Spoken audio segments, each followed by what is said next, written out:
What is up, guys? Doc Redstone here with another tutorial for you guys. Today it's on bud switches. I've been kind of looking around and there's tons of designs out there, but nobody really tells you why they work or how they work or some of the principles behind making them. So I figured I'd go ahead and do a quick tutorial. If you don't know what a bud switch is, it's a block update detector, BUD, and I believe is first discovered by Ethos Lab. At least he was one of the first people who created a video about them. And if you want to know what a bud switch does, you just have a piston right here, and if you place a block by it, it turns that block placement into a redstone signal. So as you can see, every time I place or break a block by this piston, it actually turns this torch off and then back on. So bud switches are pretty simple. There's two types of bud switches. This is one of the types where it just generates a quick signal, and there's another type which is called the bud flop, I think is its actual name, and it will a block placement will turn off a torch, and a block removal will turn on the torch. So I'll go ahead and show you one of those later on. But a bud switch is a pretty simple concept. I'll go on to explain the rest of this in a moment. But basically right now we have just a normal piston with a block diagonal to it. And as you can see, if I place any block, nothing happens. However, we have this lever right here that if we go ahead and power it, you can see the piston isn't powered. However, placing a block there will make it extend, and as you can see, it does not retract though. And so we go ahead and unpower it, and as you can see, it still doesn't retract. But if you go ahead and place a block, it will retract. That's the basic principle behind a bud switch. So if we come over here to this bud switch design, you can see this has a diagonal block to it, and we'll break that block just for a second. As you can see, this has a diagonal block to it, and it's already powered by this redstone dust above it. So it's basically acting as this does when the lever's pulled down. Now, basically, as soon as you can see, I broke that block and I pushed the piston forward. What normally will happen is there will be a block here, so push power onto this torch. This torch powers this redstone dust, powers this block right here, and inverts this torch. This just pulls it out into a signal. This torch is inverted, so this becomes unpowered. The repeater's just so it doesn't turn into a clock, basically, and then it unpowers this line of dust, which basically causes the piston to retract, and then of course the bud switch is ready to go again. And so now you can see it's usable, and it just constantly signals a power or initiates power. It's actually quite interesting. Sponge is this is actually great for survival maps.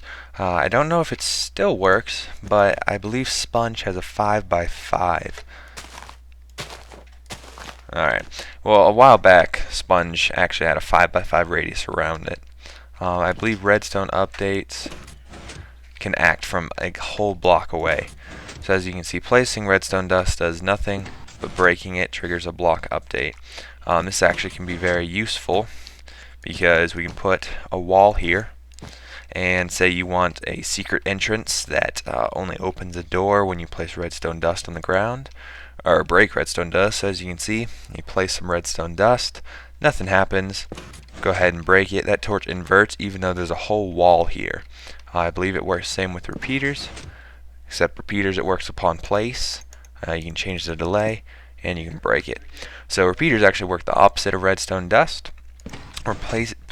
Placing a repeater causes a block update, and breaking redstone dust causes a block update through a wall.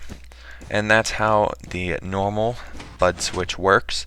Also, just to show you guys, works from all directions visible to the piston. So the back, top, left, bottom, right.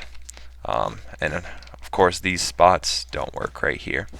So that's the normal bud switch, and I'll go ahead and build a flop bud switch, excuse me, and be right back. So over here in the nether brick design, we have what is called a bud flop, is what I believe the actual term is for it. And what the difference is between this and the normal T flip-flop is this one just generates a quick pulse. However, this one, placing a block causes the piston to extend and the torch turns off, and breaking it causes the piston to retract and the torch to turn on. So basically this is a T flip-flop and a bud switch combined. This probably isn't the most compact design. Probably could have done better. Yeah, I definitely could have done better. But I was just doing this quick to kind of put together and show a point. Basically, what makes this a bud flop instead of a normal bud is that the power is being provided to the piston by its back diagonal. So, front of the piston, everybody knows, is by its head. So here's the back end is being provided to the diagonal back. As you can see right here, it's being provided to the front. If I'd provide it to, instead, if the power wasn't here, it was here, or if it was right here. So either any of these positions, if it's being powered, it will act as just a normal T flip-flop. However, or as a bud switch. However, powering it from the back, like you see here, makes it act like a T flip-flop and a bud switch at the same time, giving the term bud flop. And basically the exact same thing, same design over here. It's powered. If you place a block, it extends. Power goes up here, power here, inverts this torch, goes here, inverts this whole line right here, and so now it's unpowered, but it's waiting for it to be updated so it knows what to do next. So that's how the bud flop works. Now here is a common problem that you can have with the bud flops, and as you can see, it's extended by default. And so of course you can think, oh, I'll break it, put a block there. Well, now you just turn it off, and if you break it, it extends.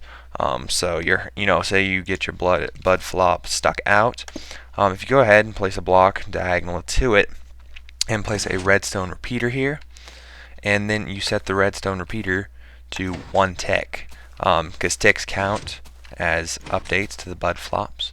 And so now I go ahead and break this, and now you can see it's back to its default position. So that's just a little trick on resetting the bud flops. As you can see also, bud flops have the same properties as the T flip-flops do, as redstone actually bothers them, or reacts to them when broken or placed. And of course the ticks don't work, but it's okay. So anyway, that's just a little quick impromptu tutorial on bud switches. So anyway guys, thanks for watching. It's been Doc Redstone. Please rate, comment, subscribe. Thanks everybody. Peace out.